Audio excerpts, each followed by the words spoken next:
apakah memang ada pesan spesifik dari Bu Mega untuk disampaikan kepada Gus Muhaimin spesifik ke PKB, itu ada nggak Pak? Ya, sebetulnya politik itu kan bukan soal waktu. Waktu itu ujungnya adalah pertengahan Oktober. Disitulah finishing dari semua proses dinamika yang sedang kita lakukan hari ini. Sehingga bagi saya kebersamaan dengan PDIP itu ibaratnya akan terus terbuka, cair, dan seperti keluarga sendiri. Sehingga kalau toh nanti ada titik temu baru antara PDIP dan PKB, tentu saya akan bicarakan dengan Pak Prabowo kapan dan bagaimana misalnya. Tapi sampai hari ini kita terus berproses, berdinamika, berdialektika, sampai pada nanti kalau ada kesimpulan yang serius gitu, baru saya ajak bicara Pak Prabowo.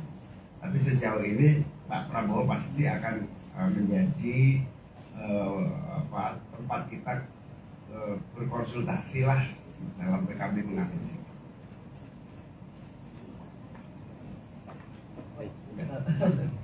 Ya, kalau buat PDI Perjuangan kami membuka pintu, kami akan selalu bersilaturahmi, namun saling menghormati dan menghargai terkait dengan apa-apa yang sudah pernah dilakukan atau dijalani oleh semua partai.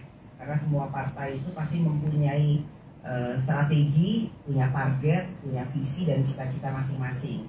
Jadi saling menghargai, menghormati tanpa kemudian adanya tembok-tembok, namun semuanya itu bisa dibicarakan secara terbuka dengan santai. Itu akan menjadi sangat penting buat PDI Perjuangan. Dan saya selalu mengatakan bahwa pesta demokrasi, pemilu itu namanya pesta itu ya harus gembira. Jadi kalaupun nanti antara PDI Perjuangan dengan PKB belum ada ke titik cocokan atau satu titik pertemuan yang sama dalam menuju pesta demokrasi pemilu tahun 2024, saya meyakini bahwa persaudaraan antara keluarga kami dengan keluarga Caimin, antara PKB dan PDI Perjuangan itu harus tetap bersama, karena ada waktunya bertanding, namun ada waktunya untuk bersanding. Jadi silaturahmi ini juga harus dilakukan supaya nanti pesta demokrasinya itu damai, nggak kemudian ada sekat-sekat dan lain-lain sebagainya. Jadi dan pembicaraan ini akan tetap kita lakukan secara intensif sampai ya tadi Caimin mengatakan bahwa sampai bulan Oktober, kemudian November tanggal 4 itu insya Allah kita akan mengumumkan siapa capres dan capres beserta daftar DCT bagi semua bacalek yang sekarang namanya ada. Jadi itu masih panjang, masih banyak yang harus kita lakukan. Namun saya meyakini nggak ada yang pernah salah melakukan silaturahmi dan membicarakan semuanya itu secara terbuka sebagai satu anak sesama anak bangsa itu. Wow.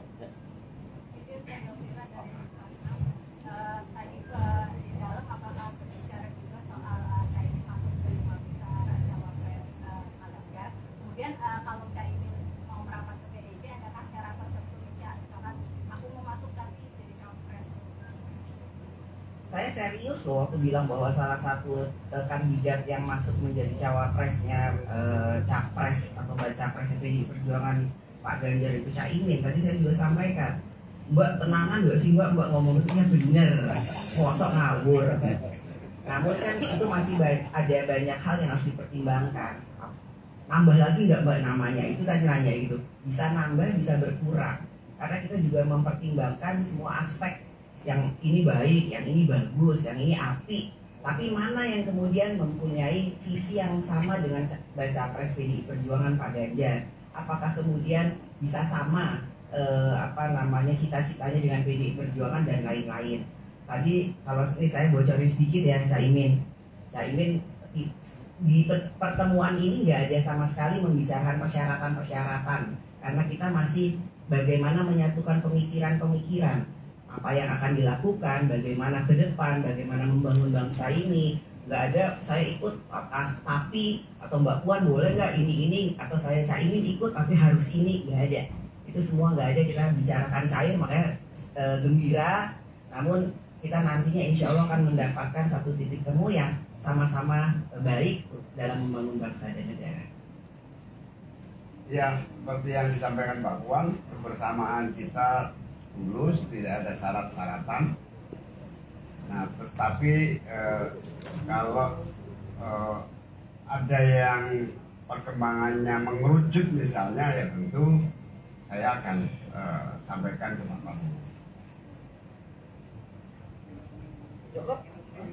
Ya? Cukup ya? Makasih ya semuanya udah nunggu dari tadi. Terima kasih yang lama nunggu. Amin.